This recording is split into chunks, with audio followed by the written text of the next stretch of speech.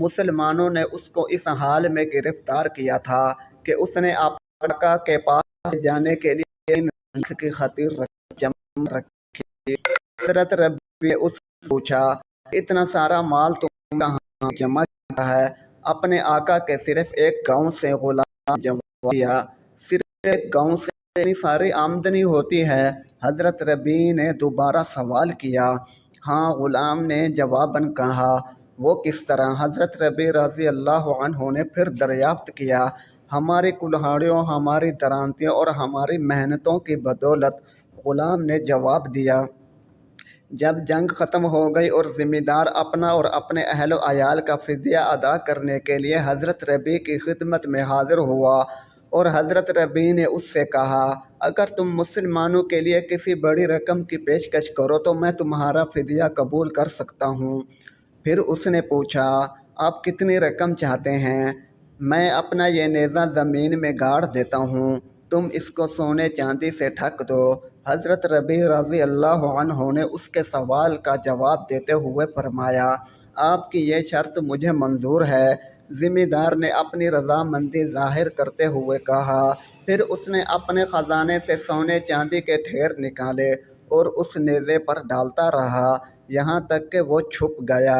حضرت ربی بن زیاد اپنی فوج کے ساتھ سرزمین سجستان میں کافی دور تک اندر گھستے چلے گئے، اور ہر جگہ فتح و کامرانی نے ان کا استقبال کیا۔ دشمن کے قلعے ان کے گھوڑوں کی ٹاپوں کے نیچے اس طرح گزرتے چلے گئے جیسے باد خزاں کے جھونکوں سے درختوں کے سوکھے پتے گرتے ہیں، اور قبل اس کے کہ ان کے سامنے تلواریں بے نیام ہو، شہریوں اور دیہاتیوں کے باشندوں نے اپنی عافیت اسی میں سمجھی کہ جلد از جلد اپنے لیے امان حاصل کر لی جائے۔ اس طرح حضرت ربی رضی اللہ عنہ علاقوں پر علاقے فتح کرتے اور کامرانی و کامیابی کے جھنڈے گاڑتے ہوئے سجستان کے پایہ تخت زرنگ تک جا پہنچے۔ وہاں انہوں نے دیکھا کہ دشمن ان سے مقابلہ کرنے کے لیے پورے ساز و سامان کے ساتھ تیار کھڑا ہے، اور زبردست جمعیت اکٹھی کر کے پیش قدمی کرنے پر آمادہ ہے، اور اس بات کا عزم بالجزم کر رکھا ہے کہ وہ حضرت ربی کے لشکر کو اپنے اس بڑے شہر سے مار بھگائیں گے اور ان کی فوج کو سجستان سے واپس جانے پر مجبور کر دیں گے، خواہ اس کے لیے ان کو کتنی ہی بڑی قربانی کیوں نہ دینی پڑے۔ پھر ان کے اور ان کے دشمنوں کے درمیان ایسی خونریز اور ہلاکت آفرین معرکہ آرائی ہوئی جس نے فریقین کو پیس کر رکھ دیا۔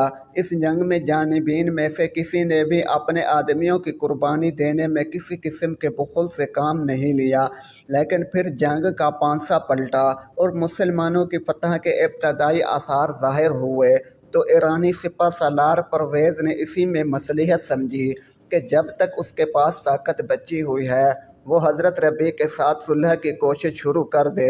ممکن ہے کہ وہ اپنے اور اپنی قوم کے لیے بہتر شرائط پر صلح کرنے میں کامیاب ہو جائے۔ چنانچہ اس نے اپنا ایک قاصد حضرت ربی بن زیاد کے پاس بھیجا اور ان سے اپنی اس خواہش کا اظہار کیا کہ اس سے ملاقات کے لیے کسی مناسب جگہ اور وقت کا تعین فرما دیں تاکہ وہ ان سے صلح کی بات چیت کر سکیں۔ حضرت ربی رضی اللہ عنہ نے اس کی یہ بات منظور فرما لی۔ قاصد کے واپس جانے کے بعد انہوں نے اپنے آدمیوں کو حکم دیا کہ وہ پرویز کے استقبال کے لیے ایک موزوں جگہ کا انتخاب کریں، اور ان سے یہ بھی کہا کہ ان کی نشست گاہ کے چاروں طرف ایرانی مقتولین کی لاشوں کے ڈھیر لگا دیں، اور اس کے گزرگاہ کی دونوں جانب اس کے فوجیوں کی لاشیں غیر مرتب طور پر بکھیر دیں۔ حضرت ربی رضی اللہ عنہ نہایت بارعب شخصیت کے مالک تھے۔ ان کا قد لمبا، سر بڑا، رنگ گدمی اور ڈیل ڈول ایسا زبردست تھا کہ دیکھنے والا ان سے مرعوب ہوئے بغیر نہیں رہ سکتا تھا۔ جب پرویز صلح کی گفتگو کرنے کے لیے ان کے پاس پہنچا تو مرعوبیت کی وجہ سے تھر تھر کانپنے لگا، اور لاشوں کے اس منظر کو دیکھ کر خوف و ہراس کے مارے اس کا دل ڈوبنے لگا۔ اس کے اوپر اس طرح خوف مسلط ہو گیا کہ وہ حضرت ربی کے قریب آنے اور آگے بڑھ کر ان سے مصافحہ کرنے کی جرأت ہی نہ کر سکا۔ دور ہی کھڑے ہو کر ہکلاتے ہوئے اور لڑکھڑاتی ہوئی زبان سے خوشامدانہ انداز میں ان سے بات کی، اور اس شرط پر صلح کی خواہش ظاہر کی کہ وہ ان کو 1000 غلام پیش کرے گا۔ اور ہر غلام کے سر پر ایک سنہرا جام ہوگا۔ حضرت ربیع رضی اللہ عنہ نے اس کی یہ پیشکش قبول فرما لی، اس کے ساتھ صلح کر لی، اور دوسرے دن وہ اس شان سے شہر میں داخل ہوئے کہ غلاموں کی جماعت ان کو اپنے حلقے میں لیے ہوئے تھی، اور پوری فضا مسلمانوں کی تحلیل و تکبیر کے فلک بوس نعروں سے گونج رہی تھی۔ حضرت ربیع بن زیاد مسلمانوں کے ہاتھ میں ایک شمشیر برہنہ تھے جو دشمنان خدا پر حملہ آور ہوئے۔ انہوں نے مسلمانوں کے لیے بہت سے علاقے فتح کیے اور مختلف صوبوں کی گورنری کے فرائض بھی انجام دیے، یہاں تک کہ جب بنو امیہ کی حکومت کا دور آیا تو حضرت معاویہ رضی اللہ عنہ بن ابو سفیان نے انہیں خراسان کا گورنر بنا دیا، حالانکہ وہ دل سے اس ذمہ داری کو انجام دینے پر آمادہ نہ تھے۔ ان کی کراہت و ناپسندیدگی میں اس بات نے مزید اضافہ کر دیا کہ جب بنو امیہ کی حکومت کے ایک نہایت اہم اور ذمہ دار رکن زیاد بن ابی نے ان کو لکھا کہ امیر المومنین حضرت معاویہ رضی اللہ عنہ کا حکم ہے کہ جنگ میں حاصل ہونے والے مال غنیمت میں سے سونے اور چاندی کو مرکزی بیت المال کے لیے مخصوص کر دو اور ان کے علاوہ باقی چیزیں مجاہدین میں تقسیم کر دو، تو انہوں نے اس کے جواب میں تحریر کیا کہ تم نے امیر المومنین کی طرف سے جو بات لکھی ہے کتاب اللہ کا حکم اس کے خلاف ہے۔ پھر انہوں نے فوج میں اعلان کروا دیا کہ سب لوگ آ کر اپنا مال غنیمت میں لے جائیں۔ اس کے بعد انہوں نے خمس دارالخلافہ دمشق کو بھجوا دیا۔ اس خط کے موصول ہونے کے اگلے دن جمعہ تھا۔ حضرت ربیع نے سفید کپڑے پہنے، نماز جمعہ کے لیے مسجد تشریف لائے، جمعہ کا خطبہ دیا اور خطبہ کے بعد فرمایا، لوگو اب میں زندگی سے بیزار ہو چکا ہوں، میں ایک دعا کرتا ہوں، آپ سب لوگ میری اس دعا پر آمین کہیں۔ پھر انہوں نے دعا کی، خدایا اگر تو میرے حق میں کسی خیر کا ارادہ رکھتا ہے تو مجھے جلد از جلد اپنے پاس بلا لے۔ حاضرین مجلس نے آمین کہی، اور اس روز کا سورج ابھی آسمان میں غروب ہی نہیں ہوا تھا کہ جرأت و شجاعت اور عزم و حوصلے کا یہ منفرد پیکر سرزمین خراسان میں روپوش ہو چکا تھا۔ انا للہ و انا الیہ راجعون، رضی اللہ عنہ و ارضاہ۔